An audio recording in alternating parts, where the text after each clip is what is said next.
Okay, it is 11 o'clock in the morning out on the West Coast, and I wanted to welcome everybody to our first webinar of 2017. I hope everybody's new year is off to a great start.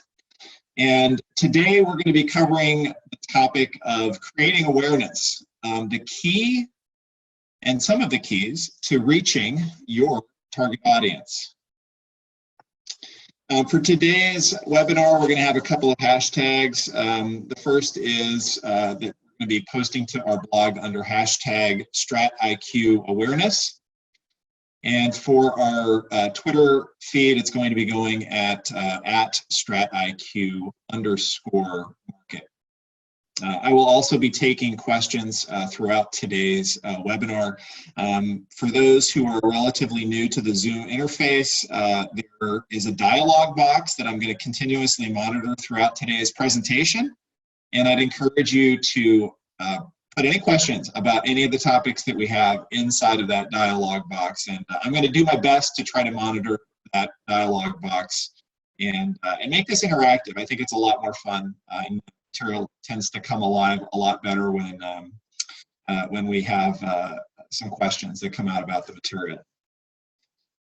So a little bit about me.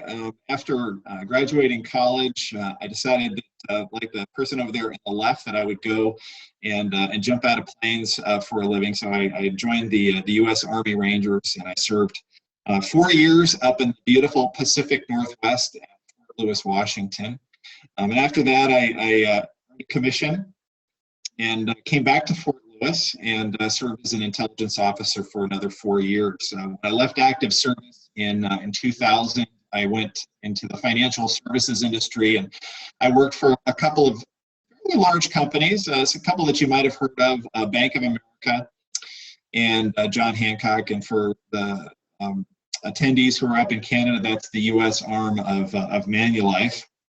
And in 2000, I started StratIQ Consulting.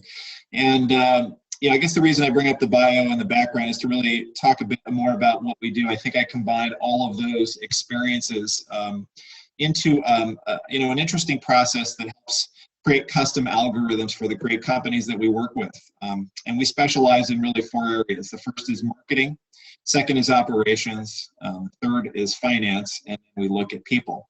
And we couple those with very well thought out, implementable strategies.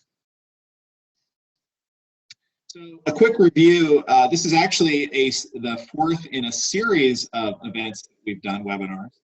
And the first was developing a market strategy, which if I was to define that in just a couple of sentences, is really defining who you are as a company, a product or professional, and what you do. In a great deal of specificity. Then we talked about how that market strategy tends to then drive the growth in your marketing plans, and really talking through who's your target market, who's out there that's competing in the marketplace. Why does it matter? What are the points of differentiation between your product or your particular service and the competition out there? So where is it that you're actually positioned in the marketplace? And that really gives us a sense of the next topic, which was creating a competitive edge. How can we look at all of those differences and points of differentiation and bring all of those aspects of product and service together to create a complete experience? And really that's the outcome of all of these events, and there's going to be a series of 7, is really how do we create that unique experience that customers really realize is truly valuable. So today's section of that is talking through what does it mean to be aware, and why is that important? So what does it mean to be aware? When we think about awareness, for the purposes of today's webinar, I want to talk about what does it mean to consciously recognize something. So I put these images on here for a purpose, and especially the one on the right. It's not meant to give you a headache. It's meant to just really talk through a concept, because let's face it, we really live in a world that we have an enormous amount of clutter is out there, and we are constantly bombarded with messaging. And there is a tremendous amount of competition out there for our eyeballs. And so it's important to, I think, recognize that. And so one of the things that is important for marketing purposes to be aware of is how do companies and products become household names? Why are people suddenly aware that Facebook exists? I mean, we know about Facebook today, but 10, 12 years ago, nobody knew about Facebook. It wasn't something that was part of our, for some people, our daily lives, or in the case of my kids, it's minute by minute sometimes. But let's think about that. So that image on the left-hand side there. One of the things that's interesting, I know some of you probably have seen that before, but the question is, do you see a chalice in there? Or do you see two faces? Or do you see both? And how long did it take you to recognize that image contained really two different facets combined in the same picture? And so today we're going to talk about positioning in the sense of what does it mean for somebody to finally recognize, wait a second, I've got the aha moment, I know about you or your product. So that leads into this idea of a continuum. And really that's exactly the way it happens. We first become aware of something really by understanding that it just exists. That there is the existence of some aspect of a brand, whether it's through a logo, whether it's through somebody mentioning something, or we finally recognize that we've got a need for something and we begin to look for it and we become aware of it through our own endeavors. For most consumer-driven products, it's done through active marketing, where people become aware of a slogan or they become aware of a product, and then they recognize, oh, wait a second, that's the second point here. I understand the value in this from at least one positioning statement. And I want to talk about a positioning statement so we're clear on what a definition of that is. It's really one point of value.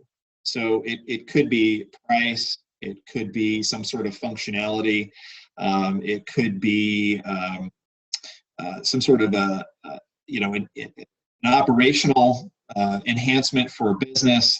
There are a lot of different ways we can begin to position something, and really it's that progression through the first couple of areas of awareness that are the most critical. Can somebody become aware of a person or a brand?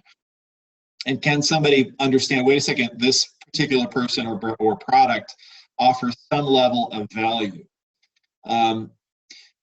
If we've indeed done that, then the next step would be somebody becomes aware of 3 to 5 different points of differentiation. And I'll talk about this when we get into the creating a value proposition and what that means. But really, it's the complete development of a point of differentiation. So for one of my clothing companies, for instance, they talk about their clothes being comfortable like butter. And one of the questions that a customer will ask who's buying clothes in this example is, well, why is that important?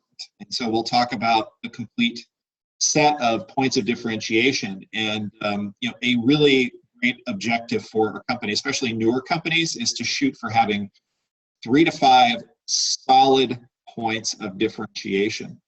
And finally, this is the next step that usually is the precursor to a client customer purchasing and creating that relationship, is that they understand the complete value stream for a product. And again, I think definitions are important.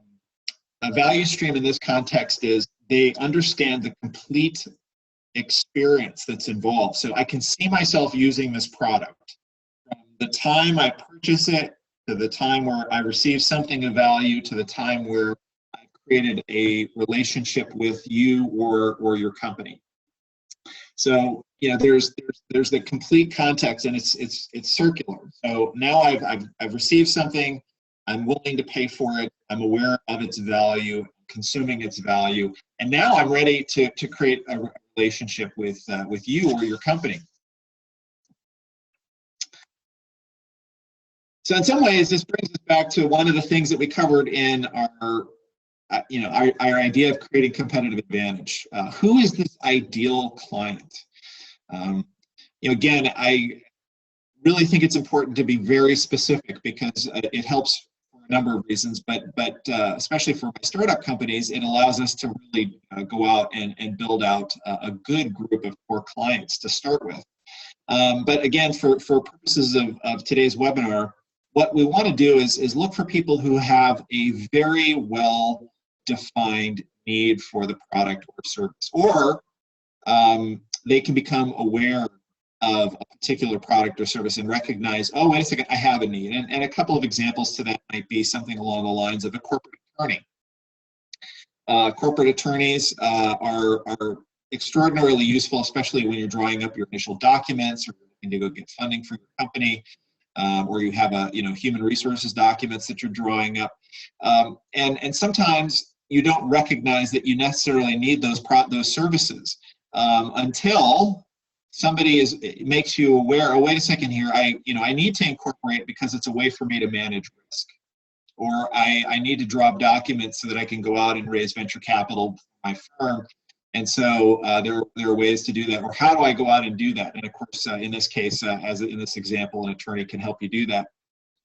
Or maybe I have an eco-friendly product like light bulbs, for instance, and I want to go out and make people aware that my high efficiency light bulbs are going to save people time and money, and they're going to be much more friendly for the environment in the long term, and I'm looking for people that want to buy those types of products. But again, I want to be able to make people aware who are receptive to those ideas, because not everybody in those two examples are receptive to really look at working with a corporate attorney, and not everybody necessarily wants eco-friendly products. So it's important to understand that we want to create an experience in the right target group and not necessarily broadcast the message to people that really don't necessarily want to hear what we have to say. And for obvious reasons, that allows us to save time and money in our own businesses and be very specific about building out our consumer client base. So what does it mean to have purposeful targeting? We're seeing this much more today when we talk about social media, and I've got a couple of examples here. But this has really been true, since the dawn of time. People have been connected through communities and networks and tribes, and we're just seeing it today in a different way through the use of social media and the ways that we communicate with each other. But really, what we're looking for are this idea of seed groups, which are subsets of groups in this target prospect demographic, and that's a kind of a clumping of words there, so I'll get into some details there. But these are people that are ideal clients, and they are people who may be adopters, they may be innovators, they might be followers, and these are terms that get thrown around quite a bit. But it's important to know what type of group your target ideal client is part of. Because again, not every product lends itself to innovation. Not every product is going to be out there with a large group of followers where they've got somebody who is like a core hub, an influencer, and that really lends itself into understanding how am I going to reach out and what's the messaging going to look like. And a couple of examples of this: if you've got a consumer product like clothing, for instance, or gaming apps. It's incredibly important to have groups of large groups of followers where people who have a tremendous amount of influence can adopt a product, and that is going to really speed the level of adoption for a particular product that you have. That's not necessarily true with a high-tech product, where there's some technical competence that might be involved in needing to understand how that works. Very specific examples of that operate in biotech and pharmaceuticals, where there's a high degree of constraints placed by regulatory bodies. And so people who are innovators are going to be incredibly important in adopting those type of products. But again, going back and knowing who are my ideal clients, it's going to make it a lot more specific and allow us to be very tactical about how we go out and begin to target consumers or clients that can use our products. So we really have to understand who is it going to be that's going to be the most likely to take up the message that I have. And we hear a lot about virality, but it really comes down to how closely aligned are the points of differentiation in my message, along with the types of groups that I'm targeting, and that really will lend itself into understanding the idea of which marketing methods are going to be the best for the product or service that I have. When we determine the type of market that we're targeting, the next step is really looking at how do we create awareness, and when, how, and in what medium do you want to deliver that experience. So again, it's one thing to know who the particular prospect is, or a product or service, but you also have to know, can I get out and reach these people? Is there a way for me to deliver my message in a way that it wants to be received? And this is incredibly important. This idea that was popularized by Seth Godin of really having permission in terms of going out and delivering a message. But I mean, it's really important to understand that not everybody wants to hear a particular message at a time. And I think about all of the mail that goes into the waste bin because it gets delivered and people don't necessarily want to see it. And it's not necessarily very, very efficient. It's akin to throwing something up on the wall and seeing what sticks. And for people that are short on time or short on capital resources, one way to get a bigger bang for your buck is just to be very, very understanding of what types of media are going to reach my target clients in the most effective manner possible. And when somebody receives that message, again, are they likely to take some sort of action on that and really receive the message that I have in a way that allows them to become aware?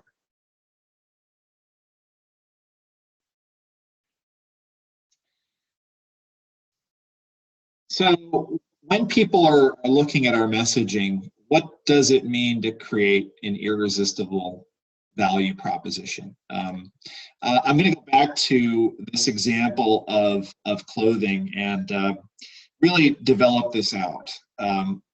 It's quite easy, and you're going to want to come up with 3 to 5 of these. And I'll use my clothing example. So our clothes are comfortable like butter. And you might ask the question, well, why is that important? Well, because I enjoy the feeling of having comfortable clothes would be an answer there, pretty intuitive. Well, why is that important? Well, because comfortable clothes can enhance the enjoyment of my life and the quality of my life. Okay, well, why is that important? Because life is hectic and stressful, and comfortable clothes can give me a temporary indulgence. And then why is that important? Well, because getting many indulgences throughout the day with my clothes can really, amidst the inputs of daily life, be important to good health. And that's one way to go about this. So how would you then use that? Well, going back up through that value proposition, you can create a point of differentiation. In order to maintain great health, it's important to have many indulgences throughout the day. Life is hectic, it's stressful, but I can wear comfortable clothes, and the clothes that I choose to wear feel like butter. They're very comfortable, and I really enjoy wearing them. So again, there's a way to develop a message that can really be absorbed by a particular client or customer base. And a way to do that is to use a simple process where you look at what's important about my product and develop why is that going to be important for my particular client. So you have to really know who the client is. So that's all I have today for creating awareness. Again, this is part of a series that we're doing on marketing. Next quarter, we're going to be talking about operations.